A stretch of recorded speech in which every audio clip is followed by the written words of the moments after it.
Ujú. Mira, hay mucha indignación respecto a lo que está sucediendo en Estados Unidos. Seguramente estarán ustedes siguiendo las noticias. Hoy hubo marchas en varios lugares del mundo, En Europa mucho. en Europa, pero también en Japón, en Corea del Sur, en Canadá, en más de 100 ciudades de los Estados Unidos.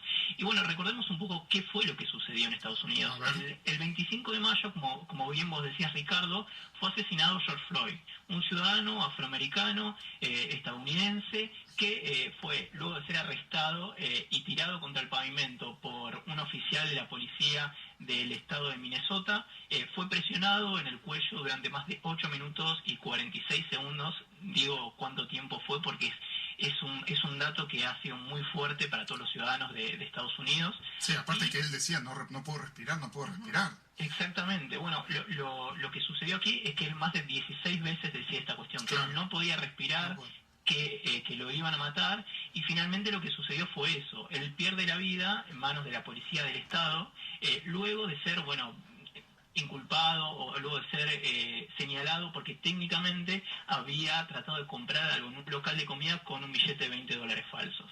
Pero esto, como bien vos decías, no es un hecho aislado. Claro. Digamos, la cuestión de las prácticas discriminatorias, el racismo, es algo que se encuentra en la naturaleza estructural en Estados Unidos. Es algo que sabemos que desde el principio de ese Estado está muy anclado, pero está anclado sobre todo en el andamiaje institucional, en el andamiaje legal, en las cuestiones laborales, económicas, y sobre todo respecto al comportamiento de las fuerzas de seguridad en los Estados Unidos. Entonces, en este sentido, hay una clara condena por parte de todos los estadounidenses y, bueno, estamos viendo en miles de ciudades del mundo reclamando por el fin del racismo en ese estado. Por eso la alarma, y sobre todo por cuestiones referidas, por ejemplo, a el nivel de discriminación que hay racial en Estados Unidos, referido a cuestiones, por ejemplo, en las cárceles. Sabemos que actualmente en las cárceles de Estados Unidos más del 40% de las personas que están privadas de la libertad son partes de la comunidad afroamericana. Entonces, en este sentido, resulta preocupante. Ahora, Rodrigo, Estados Unidos, como vos estamos hablando de Estados Unidos, tuvo un presidente de origen negro hace poquito. ¿No tendrá que ver todo esto también con la política tan urticante o inclusive las maneras, los modos de Donald Trump? Mira, hay realmente un debate respecto a esto. Justamente una de las imágenes más fuertes fue la de Donald Trump en la iglesia de St. John, o sea, a las cercanías de la Casa Blanca, teniendo la Biblia en sus manos y diciendo que las protestas que se estaban dando estos días no eran pacíficas, sino que era un terrorismo doméstico. Sí, y que era una ofrenda contra la humanidad. Vive provocando, inclusive por las redes y todo. Sin lugar a duda, a Donald Trump ha mostrado cero empatía respecto a lo que ha sucedido y sobre todo ha incitado un poco, digamos, el tema racial. En el día de ayer justamente surgió un dato que se había recuperado parte del empleo en Estados Unidos.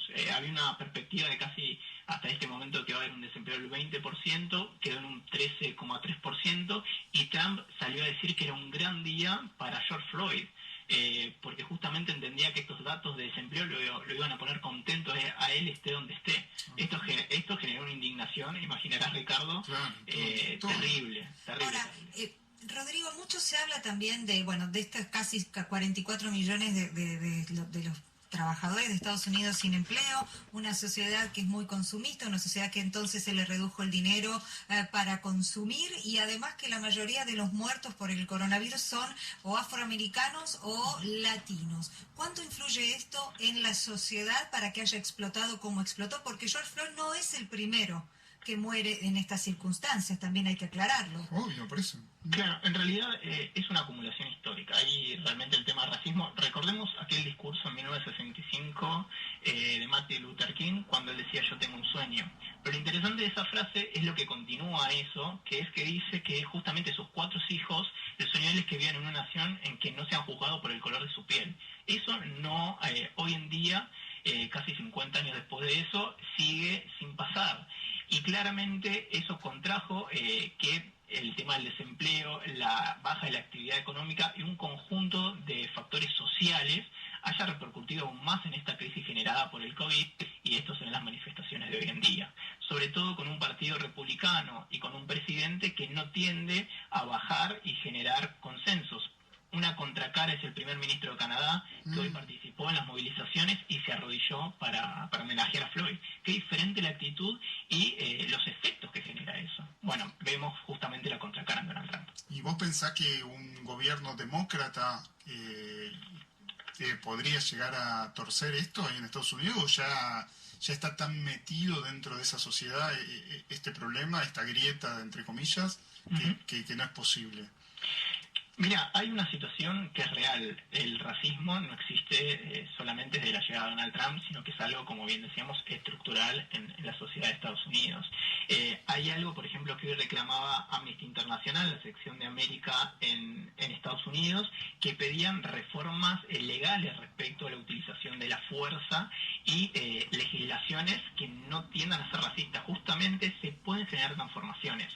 Lo vemos, por ejemplo, en Obama ha salido a hacer declaraciones duras respecto a la situación actual y está pidiendo este tipo de reformas.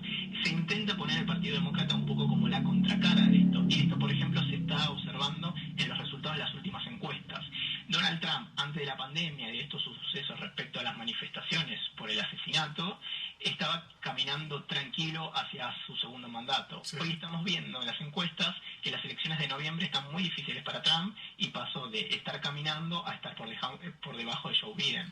Así que realmente observamos que hay un movimiento no solo de la ciudadanía que reclama esto, sino también en el futuro electorado que tiene que decidir en noviembre quién va a continuar o será el nuevo presidente de Estados Unidos. Y Rodrigo, te saco un segundito, porque yo lo decía cuando estábamos presentándote con Ricardo, nosotros los argentinos a veces nos tocó más lo de Floyd que lo que pasó acá con los combos, lo que pasó en Tucumán. ¿Qué nos pasa a nosotros entonces? Bueno, todos a manos de las fuerzas de seguridad estamos hablando. Sí, es muy similar, digamos. Los organismos internacionales y los organismos locales de derechos humanos siempre ponen su énfasis en condenar la violencia institucional, como la conocemos nosotros, o la violencia de la fuerza de seguridad, como tal vez se habla así en estos términos en Estados Unidos. Me parece que puntualmente respecto a la Argentina, la violencia institucional es un mal endémico que no ha tenido solución, que tiene sus raíces muy arraigadas desde tiempos, digamos, donde el autoritarismo en Argentina fue muy fuerte y que debemos continuar trabajando, los defensores de derechos humanos y la sociedad civil en tratar de erradicar estas prácticas. Y que es el Estado y son los gobiernos que están en ese momento en continuar haciéndolo y condenar esas prácticas, no acompañarlas. ¿Y vos pensás que puede haber una reacción? A mí me preocupa el tema de la reacción de la sociedad, ¿no? Porque es interesante ver cómo reacciona la gente en Estados Unidos, empatizando, digamos, de alguna manera con Floyd, con lo que le pasó a él, ¿no? Que hay manifestaciones por todos lados, manifestaciones en Nueva York, que eran impensadas en otro momento, ¿no? Sí, y no solo de la comunidad negra, sino de todo el mundo. O sea, mucha gente sale, o lo que vos decís en Europa. ¿Vos pensás que puede haber acá alguna vez en la Argentina este movimiento, esta preocupación por una situación como la que le pasó a esta familia Cuong, que fue tan brutalmente agredida por policías ahí en Chaco? Mira, particularmente con el caso de la comunidad Cuong, hace muchos años son víctimas de violencia institucional y que ahora se ponga aún más. Recordemos, hace unos años estuvo sobre la agenda pública, pero que hoy en día con el caso de Chaco y bueno, y también lo que sucede en Tucumán, se ponga sobre la agenda pública es algo positivo. Yo creo que las manifestaciones que han dado algunos dirigentes, algunos representantes del Estado condenando esta situación es importante. Ahora, que esta cuestión se vuelva algo masivo sería sumamente beneficioso para la sociedad en todo su conjunto. Todos y todas las argentinos tenemos que salir a condenar este tipo de actos. Y es necesario un cambio estructural en nuestras fuerzas de seguridad, desde la legislación hasta la manera en que son capacitadas. Así que sin lugar a duda todos tenemos que acompañar a condenar lo que está sucediendo y recordar también lo que pasa en nuestros barrios, no por ir a las provincias, también en la ciudad de Buenos Aires, en los barrios más vulnerables, la cantidad de denuncias que hacen organizaciones de la sociedad civil respecto a violencia institucional sobre joven es muy importante. Hace unos años una campaña, así que me parece que hay que continuar trabajando en esa línea. Bueno, Rodrigo, te agradezco muchísimo por estos minutos y por haber habernos ayudado un poquito a reflexionar sobre estos temas. Ricardo, Yalín, un gusto. Muchas gracias y que terminen bien el día. Gracias.